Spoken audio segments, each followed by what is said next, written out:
জান্নাতুল ফেরদাউস নামক জান্নাতে যারা যাবে তাদের সম্পর্কে আল্লাহ রাব্বুল আলামিন সূরা মুমিনুনের ১ থেকে ১১ আয়াতের মধ্যে স্পষ্টভাবে জানিয়ে দিয়েছেন।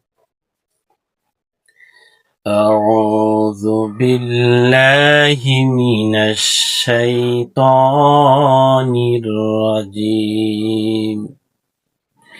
বিসমিল্লাহির রহমানির রহিম। قد أفلح المؤمنون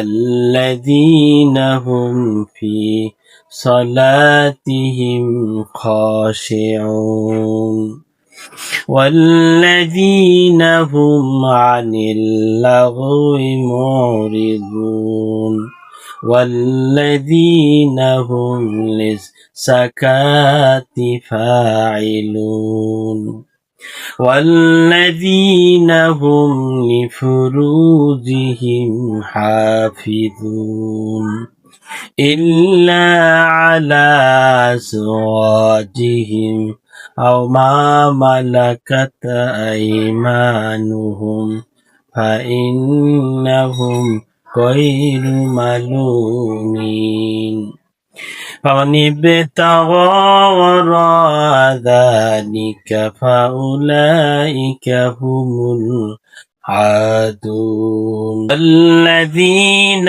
هم لفروجهم حافظون إلا على أزواجهم أو ما ملكت أيمانهم فإنهم غير ملومين فمن ابتغى وراء ذلك فأولئك هم العادون والذين هم لأماناتهم وعهدهم راعون والذين هم على صلواتهم يحافظون أولئك هم الوارثون الذين يرثون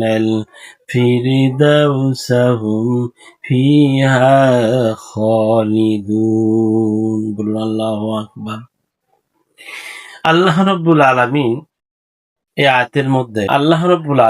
আয়াতের মধ্যে ৭ শ্রেণীর লোকদের কথা উল্লেখ করেছেন, তারা এই জান্নাতে যাবে। ১ নম্বরে যারা খুশু খুজুর সহিত নামাজ পড়ে, ধীরস্থিরতার সহিত নামাজ পড়বে। ২য় নম্বরে যারা বেহুদা কথা থেকে বিরত থাকে। অনেক মানুষকে দেখা যায় বিনা কারণে দোকানে এখানে সেখানে বসে আজে বাজে আড্ডা দেয় এবং বাজে কথা বলে। ৩ নম্বরে হচ্ছে যারা যাকাতকে সঠিকভাবে দিবে।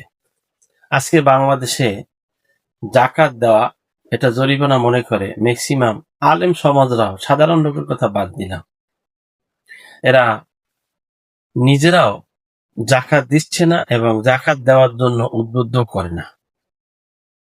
যাদের এই চরিত্র আছে, আল্লাহ যেন তাদের চরিত্র পরিবর্তন করে দেন, আমরা বলি আমিন। ৪র্থ নম্বরে হচ্ছে যৌনাঙ্গকে যারা হেফাজত করবে। ৫ম নম্বরে হচ্ছে যারা আমানত ঠিক রাখবে, আমানতের খেয়ানত করবে না। ৬ নম্বরে হচ্ছে অঙ্গীকার পূর্ণ করবে। ৬ নম্বরে কি? যারা অঙ্গীকার পূর্ণ করবে। ৭ নম্বর হচ্ছে নামাজের বেলায় যারা যত্নবান হবে। নামাজের বেলায় যারা যত্নবান হবে। বলবেন নামাজ যত্নবান মানে?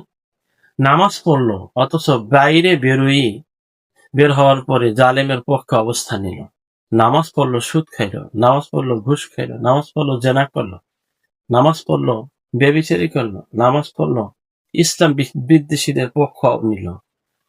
এই চরিত্র যদি কারো থাকে তাহলে তার নামাজ হবে না। ৭ শ্রেণীর লোকদের কথা যে উল্লেখ করলাম, আল্লাহ পাক এই ৭ শ্রেণীর লোকদেরকে জান্নাতুল ফেরদাউস দান করবেন, সর্বোচ্চ জান্নাত। আল্লাহ যেন ওই লোকদের মধ্যে আমাদের সবাইকে শামিল করে দেন, আমরা বলি আমিন। যে লোকগুলো যতটুকু শুনলাম, আল্লাহ পাক আমাকে সহ সকলকে আমল করার তৌফিক দান করুন, সকলে বলি আমিন। ওয়া আখির দাওয়ানা আনিল হামদুলিল্লাহি রাব্বিল আলামিন। আসসালামু আলাইকুম ওয়া রাহমাতুল্লাহি ওয়া বারাকাতুহু।